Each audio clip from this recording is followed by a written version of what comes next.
नमस्कार दोस्तों, एक बार फिर से आप सभी का हमारे YouTube channel IAS PCS dream classes पर आप सभी का बहुत बहुत स्वागत है। मैं उम्मीद करता हूं कि आप सभी लोग बहुत अच्छे होंगे। एक बात और है कि बहुत से दोस्तों का कमेंट आया कि वीडियो अपलोड नहीं किया जा रहा है, तो उसका जो मेन कारण है थोड़ा मेरा शारीरिक असमानता के कारण मैं वीडियो को अपलोड नहीं कर पा रहा था, जिसके चलते वीडियो को रोका गया और फिर हमारा आज से क्लास स्टार्ट है। आप सभी को पता होगा कि पिछले की क्लासेज में हम मौलिक अधिकार फंडामेंटल राइट्स की कुछ बेसिक जानकारी, मौलिक अधिकार या मूल अधिकार दोनों एक ही है, इसको बेसिक जानकारी और ये मौलिक अधिकार क्या होता है, इसकी आवश्यकता क्यों पड़ी और इसके जो 7 भाग हैं मौलिक अधिकार, उसको हम लोग पढ़े थे। एक बार और उसको रिवीजन के तौर पे लेते हैं, क्योंकि बहुत दिन हो गया उसको पढ़े हुए, तो एक बार और उसको रिवीजन करके और हम आज का जो टॉपिक है उसको शुरू करेंगे। उस दिन बतलाया गया था कि मौलिक अधिकार क्या है, तो एक शब्द में आपको बतलाना है कि मौलिक अधिकार जो है नैसर्गिक या प्राकृतिक अधिकार, जो व्यक्ति के विकास के लिए हमारे संविधान में लाया गया, भौतिक विकास, सामाजिक विकास, आर्थिक विकास के लिए हमारे इस संविधान में मूल अधिकार को लाया गया। और जो मूल अधिकार है दोस्तों, हमारे संविधान के भाग 3 और आर्टिकल अनुच्छेद 12 से 35 तक और वर्णन किया गया है। भाग 3 और आर्टिकल 12 से 35 तक हमारे संविधान में इसका वर्णन किया गया। और इसका जो स्रोत है दोस्तों, यानी कहाँ से लिया गया है, किस देश के संविधान से, तो वो है दोस्तों अमेरिका। आपको पिछले के क्लास में बताया गया था कुछ बेसिक नॉलेज। और आज का जो मेरा टॉपिक है सबसे इम्पोर्टेंट टॉपिक, कि जो भी मौलिक अधिकार के पाठ हैं, भाग हैं, इनको हम अनुच्छेद के माध्यम से देखेंगे कि किस भाग में कौन कौन से अनुच्छेद का वर्णन किया गया है और उसमें किस किस नियम कानूनों का उल्लेख मिलता है, उसको देखेंगे। तो सबसे पहला आपको उसमें हम बतलाए थे कि परिभाषा एवं अवधारणा, परिभाषा एवं अवधारणा, इसमें दोस्तों केवल 2 ही अनुच्छेद को शामिल किया गया है, अनुच्छेद 12 और 13। आर्टिकल 12 और 13 को ही शामिल किया गया है इस परिभाषा एवं अवधारणा में। तो अनुच्छेद 12 को जानना आवश्यक है कि अनुच्छेद 12 क्या करता है। तो अनुच्छेद 12, हालांकि आपको ये बुक में भी लिखा हुआ मिलेगा, हम इसलिए आपको इस व्हाइट बोर्ड पे लिख के बतला रहे हैं ताकि आपको याद हो जाए। हमारा यही उद्देश्य है कि जो भी दोस्त हमारे वीडियोस को देख रहे हैं अच्छे ढंग से समझें, उसको अच्छे ढंग से याद कर पाएँ। तो आपको बुक में भी सेम चीज़ मिलेगा, लेकिन यहाँ पे इसलिए लिखा जा रहा है ताकि आपको याद हो जाए। तो अनुच्छेद 12 हमारा क्या करता है, ये राज्य की परिभाषा, राज्य की परिभाषा को बतलाता है। और ये जो राज्य की परिभाषा है, ये केवल भाग 3 के लिए ही प्रयोग में लाया जाएगा। ये राज्य की परिभाषा जो है, ये केवल भाग 3 के लिए, यानी केवल मौलिक अधिकार में ही इसका प्रयोग किया जाएगा, दूसरे भाग में नहीं किया जाएगा। यानी संविधान के दूसरे भाग में इसका प्रयोग नहीं किया जाएगा। इसके अंतर्गत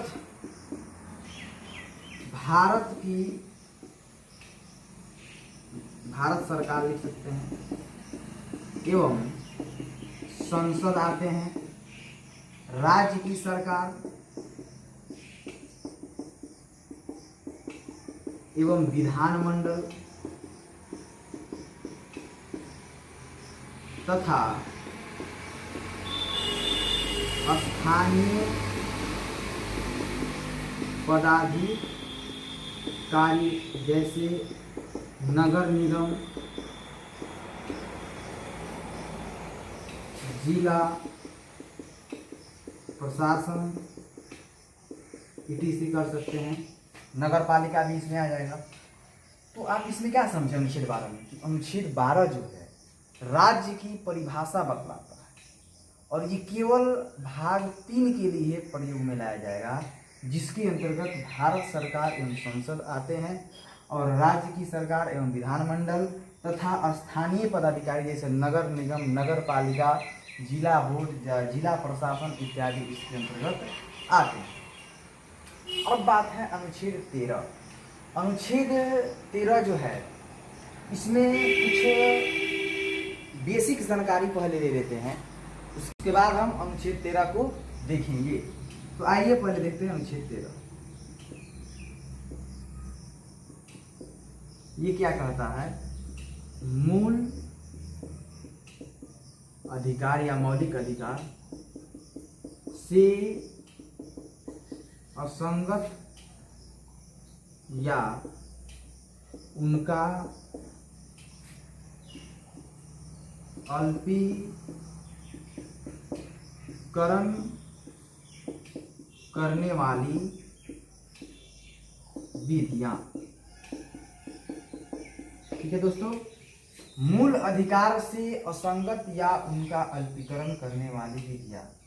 देखिएगा ध्यान से, अगर कोई नियम कानून जो मूल अधिकार में वर्णन किया गया है, जिस नियम कानून का मूल अधिकार में वर्णन किया गया है, उसको शामिल किया गया है जिस अनुच्छेद में, अगर उसका प्रयोग असंगत रूप से किया गया या उसका अल्पीकरण किया गया तो उससे किस तरीके से सुरक्षा पाया जाए, उसका वर्णन अनुच्छेद 13 में किया गया। फिर से सुनिएगा, अगर कोई भी विधि व्यवस्था कानून जो हमारे देश में बनाई गई है वो मूल अधिकार में शामिल है, वो विधि व्यवस्था, वो कानून, और वो असंगत रूप से कार्य करती है या उनका अल्पीकरण किया जा रहा हो, तो उनसे किस तरीके से हम सुरक्षा पाएं, उनका वर्णन अनुच्छेद 13 में किया गया। उम्मीद करता हूँ कि आप सीख गए होंगे।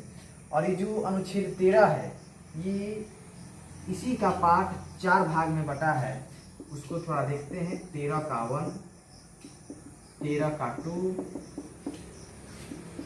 13 का 3, 13 का 4। एक बात बता दें कि आप और सारे वीडियोस भी मौलिक अधिकार के देखते होंगे, लेकिन आपको इस तरीके से पूरे मतलब डीपली में विस्तार पूर्वक आपको कोई नहीं समझा सकता जैसे अभी हम आपको बता रहे हैं। केवल आपको अनुच्छेद इतना बतला दिया जाएगा, उसके बाद से आगे चलिए। लेकिन हमारा जो उद्देश्य है, किसी भी दोस्त को कहीं से किसी प्रकार के क्वेश्चन को सॉल्व करने में दिक्कत नहीं होनी चाहिए। तो 13 का 1 क्या कहता है, देखिए इसको। संविधान पूर्व विधियां।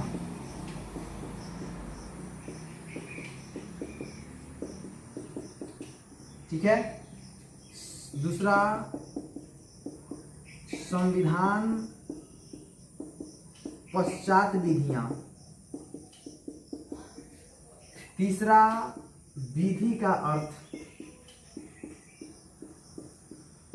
और चौथा, अनुच्छेद 13 एवं 368 के बीच संबंध। ये 4 जो भाग आपको दिखाई दिया, ये चारों भाग इस अनुच्छेद 13 का ही हिस्सा है, जो अनुच्छेद 13 में वर्णन किया गया।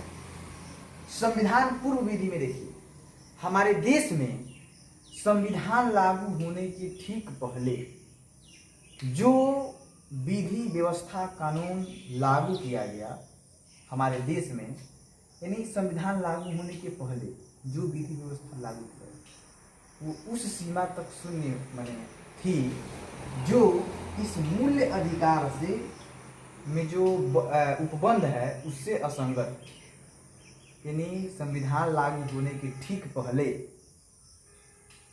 जो विधि व्यवस्था लागू किया गया हमारे देश में वो उस सीमा तक शून्य हो जाएगी जो मूल अधिकार के उपबंधों से क्या है, असंगत है। यानी मूल अधिकार में जो उपबंध है अगर उससे असंगत है तो उस सीमा तक शून्य होगी। ये कौन करता है? संविधान पूर्व विधियां। ये 13(1) में वर्णन इसका किया गया है। दूसरा है संविधान पश्चात विधियां। खासतौर से इसमें कुछ जब संविधान बन गया उसके पश्चात विधि तो हमारा देश में लागू ही हो गया, उसके अनुरूप हमको चलना है, तो इसमें कुछ खास तौर से नहीं जानना है। विधि का अर्थ, इसमें कुछ बातें हैं जो काफ़ी इम्पोर्टेंट है। विधि का अर्थ सभी अध्यादेश इसके अंतर्गत जो आते हैं, जितने भी अध्यादेश हैं वो अध्यादेश, आदेश, सभी अध्यादेश, आदेश, इसके बाद नियम विनिमय, नियम विनिमय, अधिसूचना, पीटीसी। तो ये विधि के अर्थ के अंतर्गत आता है। जितने भी अध्यादेश हैं वो आदेश हैं, वो नियम विनिमय, अधिसूचना इत्यादि, ये सब विधि के अंतर्गत आते हैं। ये भी अनुच्छेद 13 का ही भाग है, जो तीसरा भाग है। चौथा जो भाग है अनुच्छेद 13 एवं अनुच्छेद 68 के बीच संबंध, ये काफी इम्पोर्टेंट है किसी भी एग्जाम्स के लिए। ये जो अनुच्छेद 13 और 368 का जो संबंध है, ये संविधान की मूल भाग में शामिल नहीं था। इसे 24वें संविधान संशोधन द्वारा जोड़ा गया। दोनों के बीच संबंध को 24वें संविधान संशोधन, तो उसको याद रखेंगे, 24वें संविधान संशोधन द्वारा इसे जोड़ा गया। ये मूल भारत का जो संविधान है उसमें शामिल नहीं था। ये दोनों के बीच में संबंध नहीं था अनुच्छेद 13 और 368 में, लेकिन इसे 24वें संविधान संशोधन के द्वारा इसे हमारे संविधान में शामिल कर दिया। इन दोनों के बीच संबंध स्थापित हुआ। दूसरा जो हमारा मौलिक अधिकार या मूल अधिकार का भाग है वो है दोस्तों, आपको बताया था समता का अधिकार।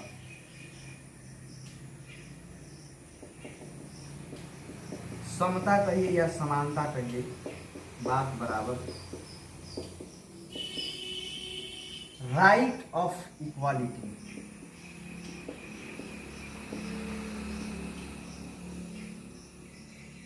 इक्वालिटी, ठीक है दोस्तों। समता का अधिकार, राइट ऑफ इक्वालिटी, ये मूल अधिकार का दूसरा भाग है। आपको बतलाए थे इसमें आर्टिकल, अनुच्छेद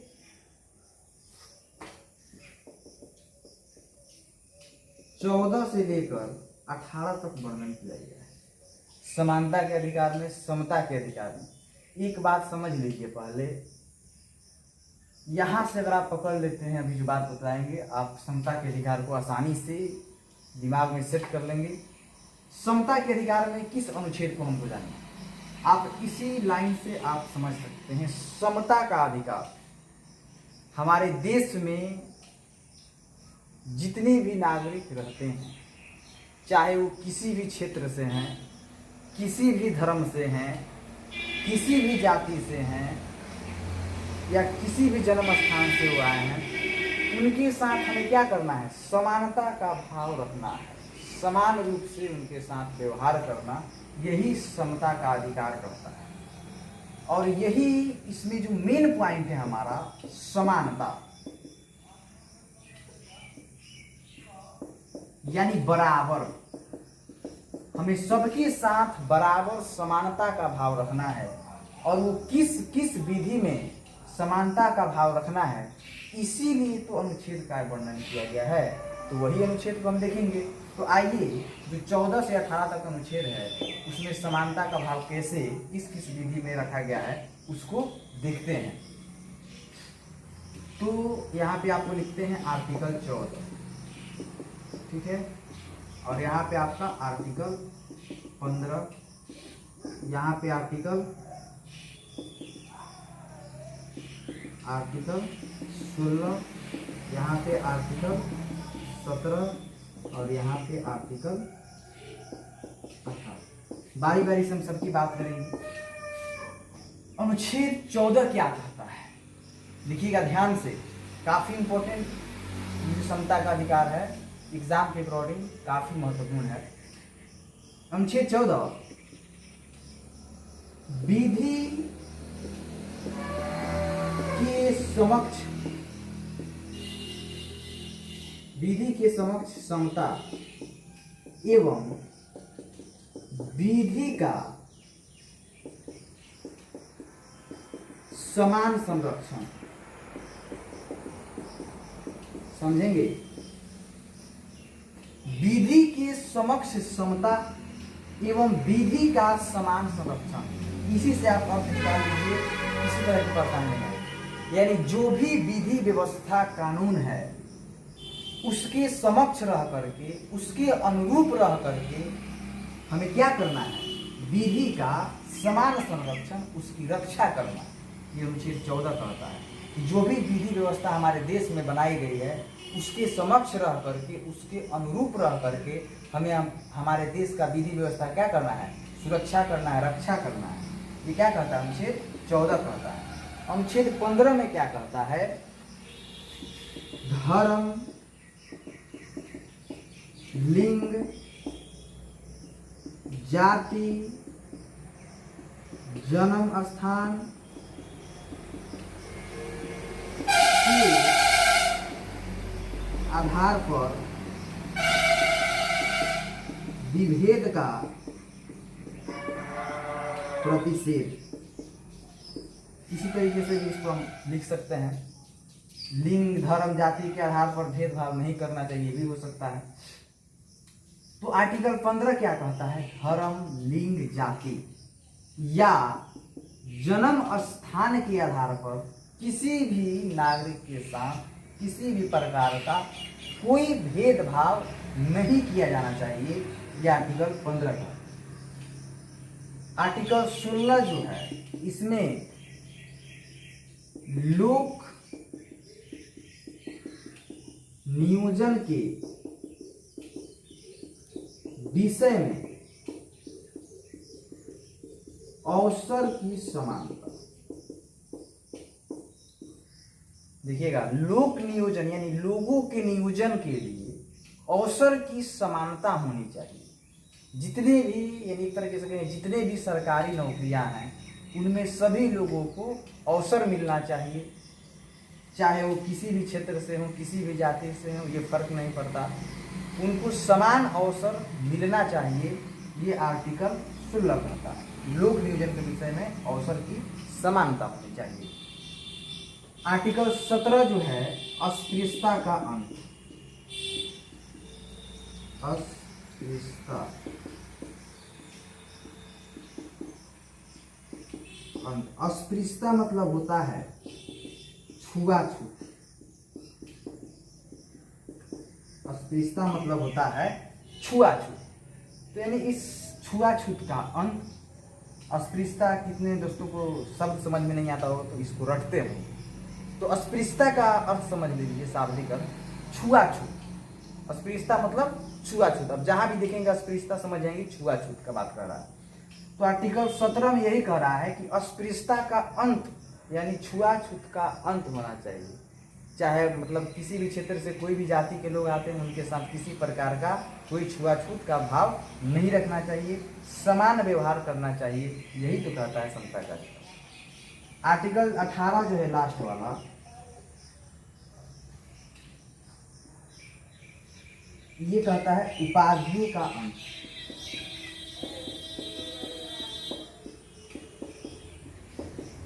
उपाधियों का अंत कहता है आर्टिकल 18 कि उपाधियों का अंत किया जाए। इस तरीके से आप देखिए, समता का अधिकार जो मूल अधिकार का दूसरा भाग था, और इसमें और हमारा 5 भाग बाकी रह गया। स्वतंत्रता का अधिकार, धार्मिक संस्कृति का अधिकार, नहीं, शोषण के विरुद्ध अधिकार। तो उसको हम अगले वीडियोस में करेंगे। फिलहाल आज तक के लिए इतना ही, फिर मिलते हैं अगले वीडियोस में। एक बात बता देना चाहेंगे सभी दोस्तों को कि जो भी दोस्त हमारे चैनल पर अगर नए हैं तो प्लीज़ हमारे चैनल को सब्सक्राइब करें, और वीडियो अच्छी लगे तो हमारे चैनल को लाइक करें, अपने दोस्तों में अधिक से अधिक शेयर करें, ताकि वीडियो का नोटिफिकेशन आपके पास सबसे पहले पहुँचे। तो चलिए फिर मिलते हैं अगले वीडियो में। आप सभी को हमारे वीडियो देखने के लिए बहुत बहुत धन्यवाद। Thank you.